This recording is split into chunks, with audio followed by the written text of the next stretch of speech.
Saludos cordiales, estimados.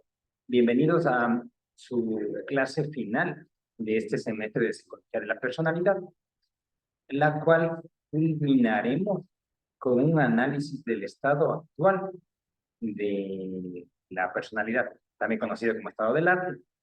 Específicamente, entonces veremos una discusión que hay entre los elementos de la herencia y del ambiente, asimismo las clasificaciones categoriales dimensionales, los trastornos de personalidad y una teoría actual que explica la personalidad a partir de los antecedentes evolutivos. Por tanto, esto les va a servir para resolver la problemática de qué se sabe a la actualidad de la personalidad.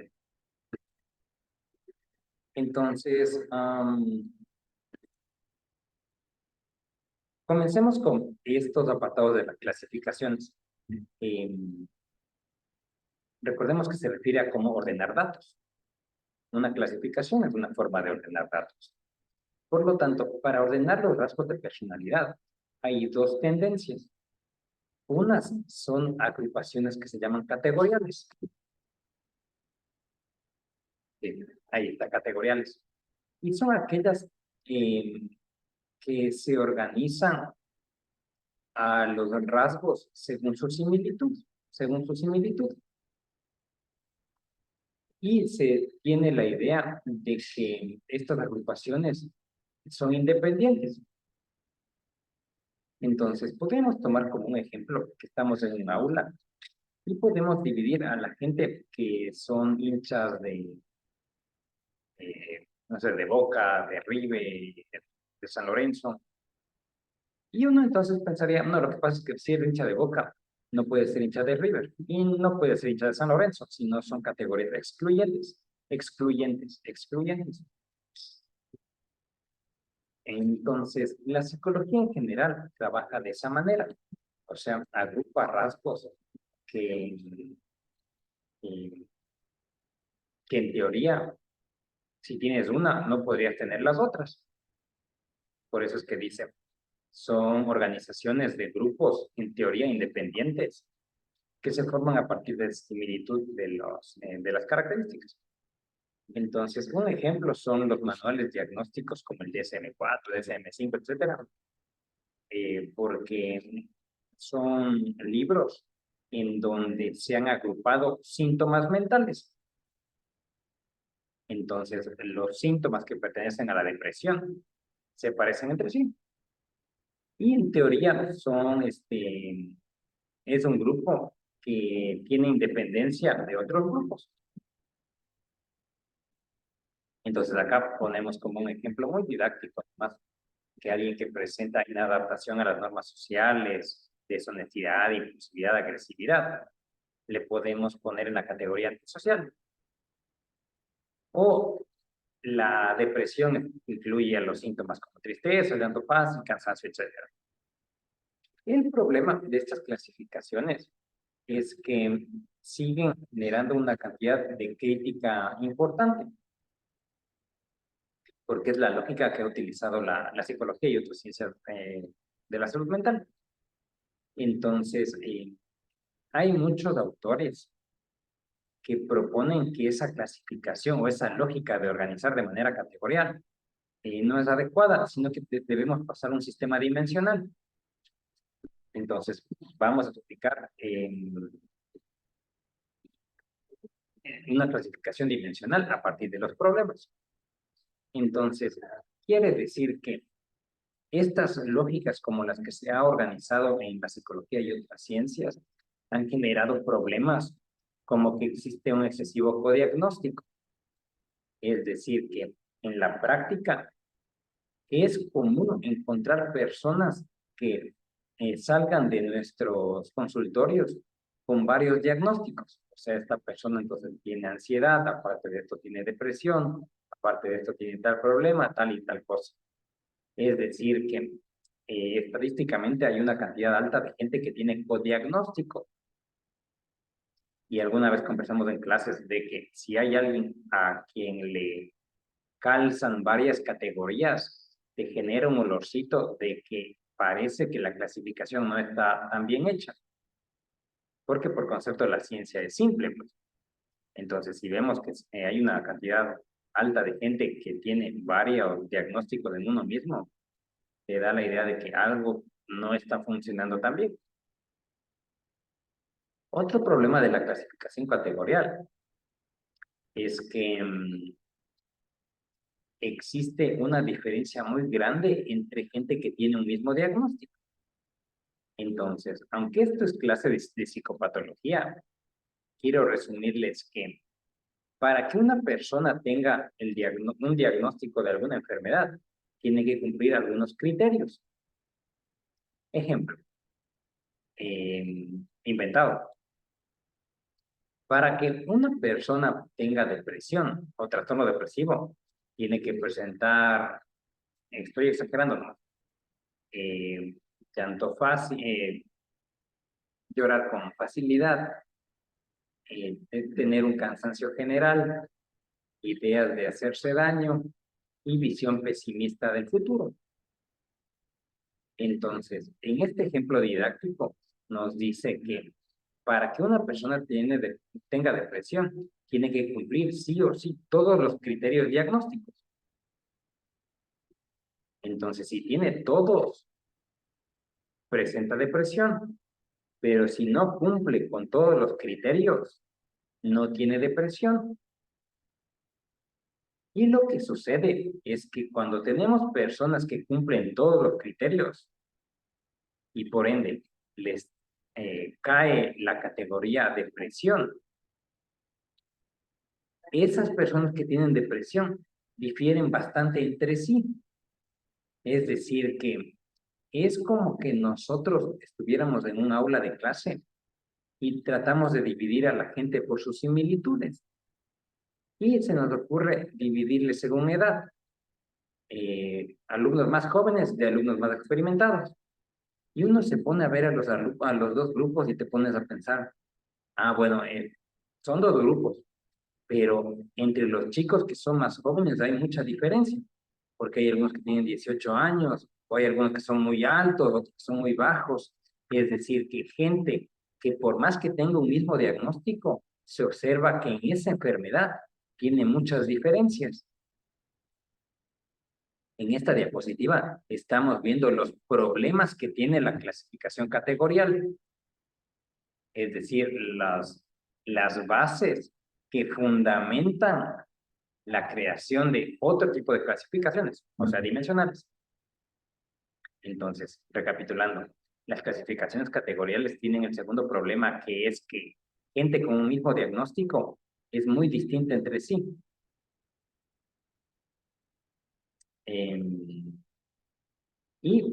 La otra es que para que alguien entonces, por ejemplo, tenga depresión, les dije 4 criterios inventados.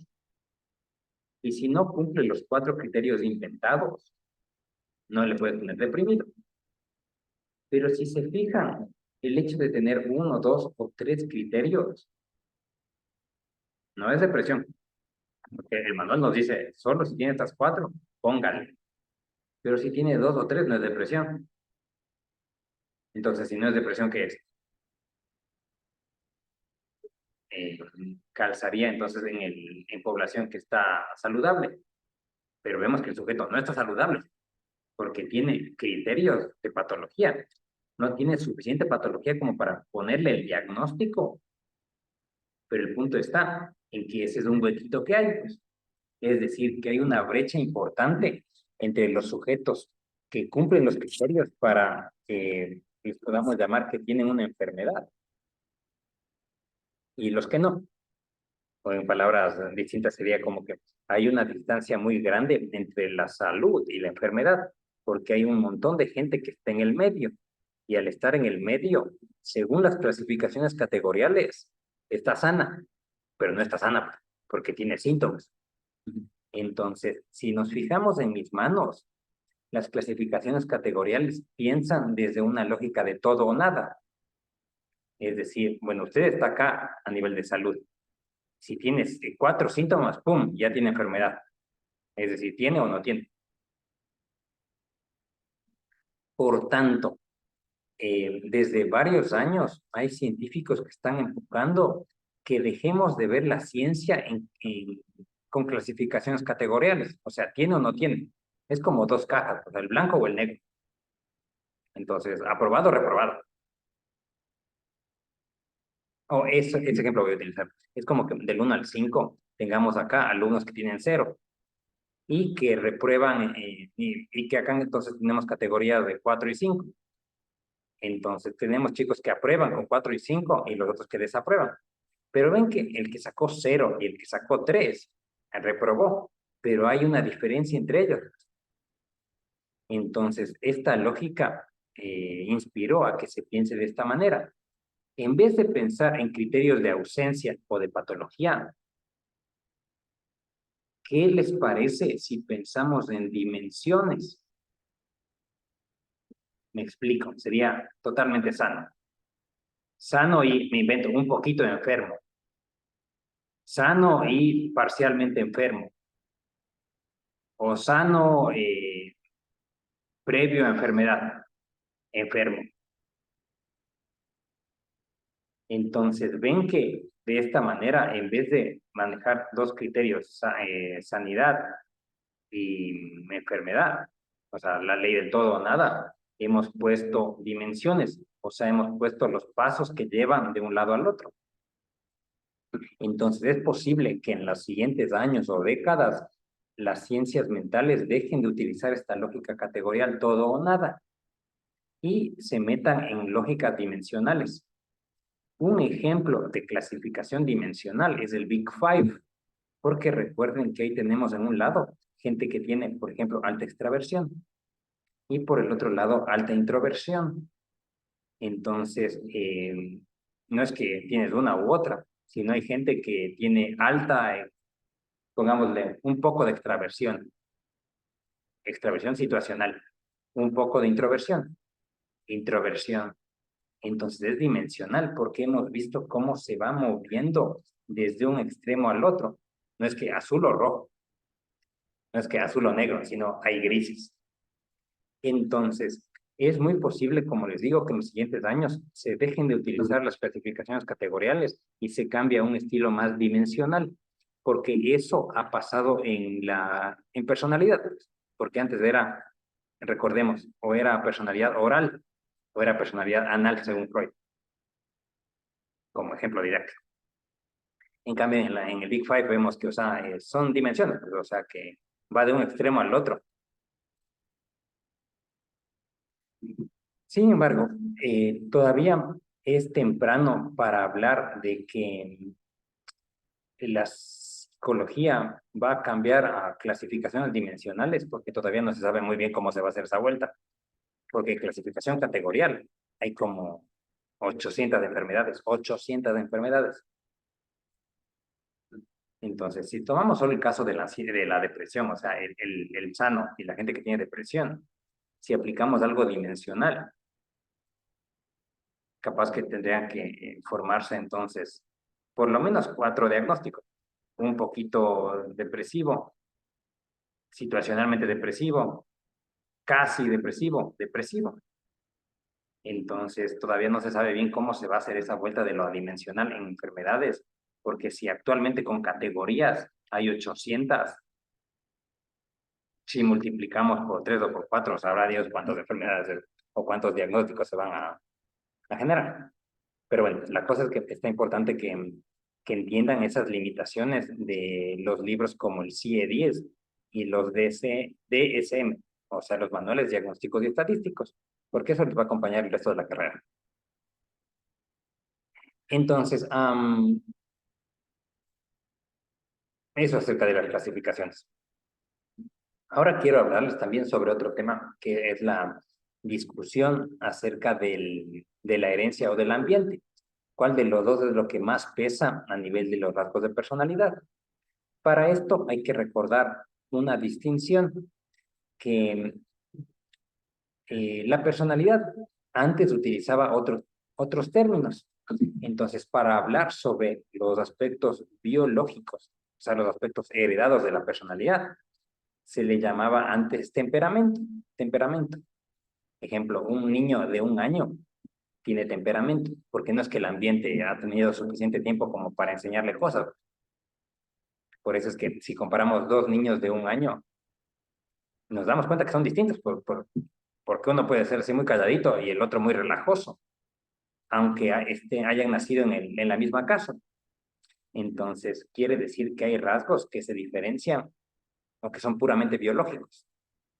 Y carácter es lo que se refería a los rasgos de personalidad que nosotros aprendemos.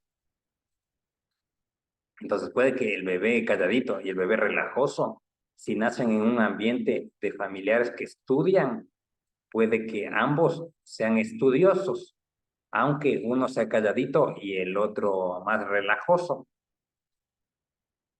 Entonces quiere decir que se entendía que la personalidad tiene una parte biológica y otra parte heredada.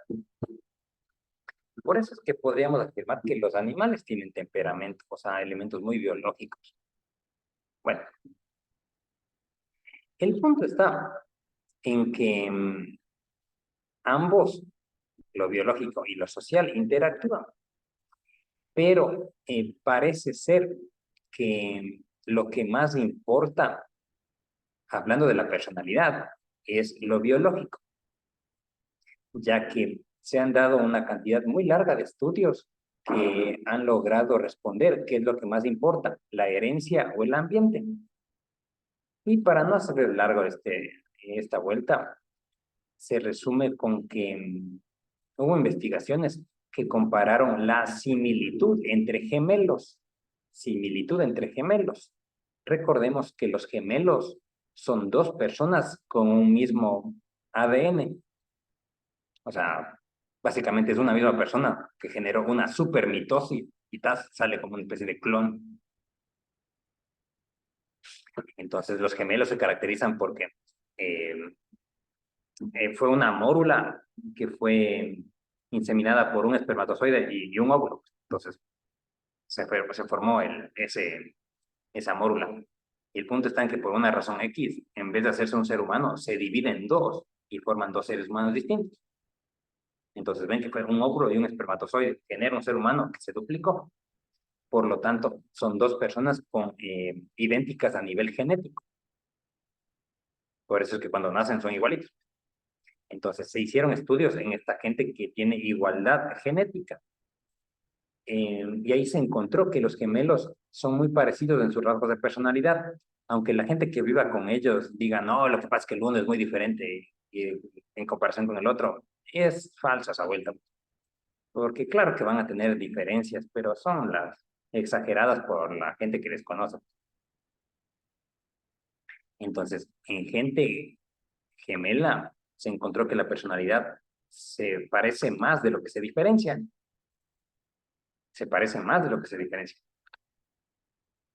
Entonces después pensaron, bueno, ¿y qué tal si ahora agarramos la gente que ha tenido la misma crianza, pero diferencias genéticas? Es decir, se estudió la similitud de la personalidad en mellizos. Recordemos que unos mellizos se producen porque en una persona tenemos dos óvulos al mismo tiempo. Y en ese cuerpo tenemos dos espermatozoides que al mismo tiempo inseminaron a los dos óvulos. Y entonces, al formarse al mismo tiempo, los dos cigotos generaron dos personas. Porque ven que no es raro, o sea, que haya dos óvulos y que sean inseminados ambos, pero ven que cuando se insemina el uno, el cuerpo le hace que explote el otro, o sea, le mata al otro, entre comillas. Entonces, lo de los mellizos es algo inusual, porque es una coordinación, así como las Olimpiadas en los deportes acuáticos.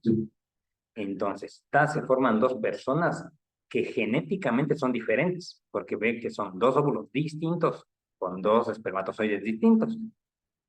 Entonces, cuando nacen, son dos personas diferentes, pero que han vivido en un mismo ambiente familiar. Y ahí entonces analizaron, veamos, es que hay similitud. Y llegaron a la conclusión de que los mellizos se parecen también entre sí en su personalidad, pero se parecen menos que los gemelos.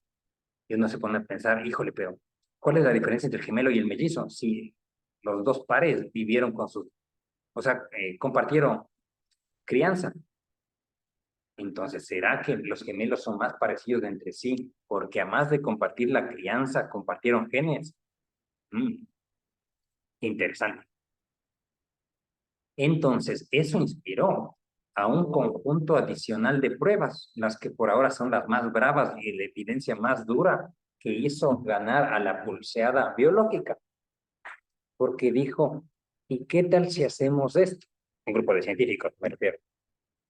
Porque dijeron, ¿saben qué? Agarremos a los mellizos, perdón, a los gemelos en adopción. Es decir, pensaron así.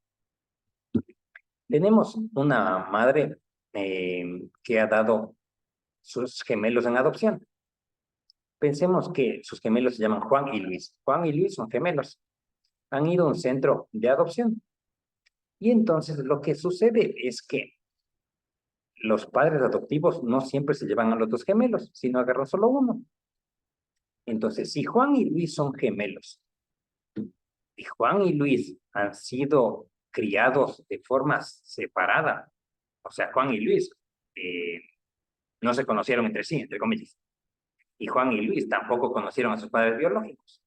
Entonces, sí es cierto que lo más importante es la biología. Juan y Luis, en personalidad, tendría que parecerse mucho entre ellos dos. Y también Juan y Luis tendrían que parecerse más a sus padres biológicos, hablando de personalidad, en comparación con sus padres adoptivos, aunque nunca los hayan conocido. Y tal como varios de ustedes pueden sospechar, se llegó a esa conclusión. Los gemelos que han sido separados al nacer y adoptados se parecen más entre sí en comparación con otros hermanos. Y, o sea, Juan y Luis, pónganse que van a una casa en donde hay otros chicos adoptados. Entonces, Juan y Luis se parecen más entre los dos, aunque nunca hayan interactuado entre ellos. Y Juan y Luis se parecen más a sus padres biológicos, aunque nunca le hayan conocido a su papá y a su mamá.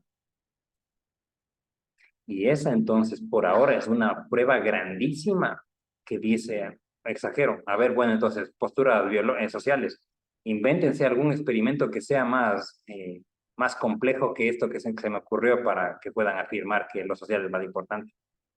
Y por ahora, al menos hasta lo que sabe su profesor, es la evidencia más sólida. Estos experimentos estos estudios con gemelos al nacer son las investigaciones más complejas y que te generan una evidencia más sólida, que hace entonces que se crea que lo biológico es más importante que lo social, sin quitarle méritos.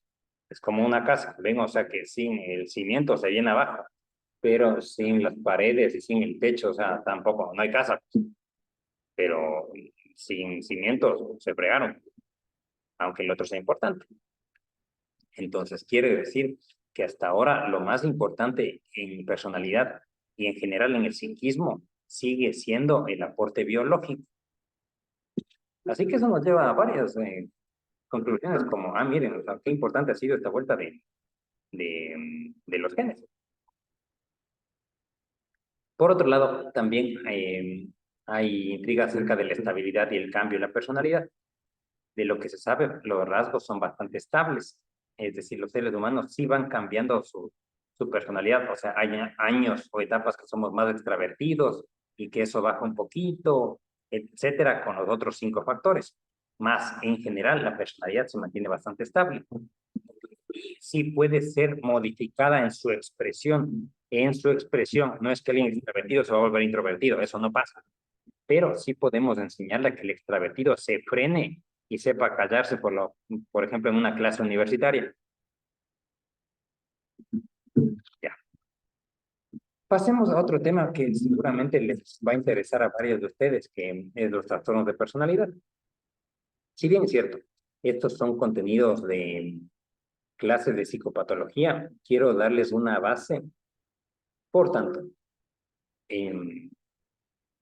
para que alguien tenga una enfermedad, tiene que cumplir requisitos. Para que haya un trastorno de personalidad, hay 4 requisitos. Si se cumplen estos, hay trastorno. Si nos falta alguno, no hay trastorno. Aunque algunos de ustedes puede que estén pensando, bueno, pero no está sano. Y la respuesta que le diría es, y tiene razón, pero si es una clasificación categorial, ¿qué quiere que hagamos? Volviendo. Entonces, alguien tiene trastorno de personalidad si tiene un comportamiento raro en comparación con la cultura. Entonces, pónganse que hay alguien que se comporta de una manera inesperada. Imaginemos que hay una persona que se viste, póngase con el atuendo gótico, o sea, con colores negros y todo. Si esa persona es gótica, o sea, si es que se lleva con gente gótica o que escucha este tipo de música, no es raro, porque su cultura, o porque, o sea, se está vistiendo así, porque pertenece a la subcultura gótica. Entonces no es raro. O si tenemos personas con el asunto, póngase hace unos años había esa tendencia emo. Entonces, si es que hay alguien que se viste así como emo, ¿cómo está? Si se viste como emo y su grupo de amigos son emos, no se está vistiendo raro, porque pertenece a ese grupo y entonces su vestimenta se explica por la subcultura a la que pertenece. Pero hay gente que sí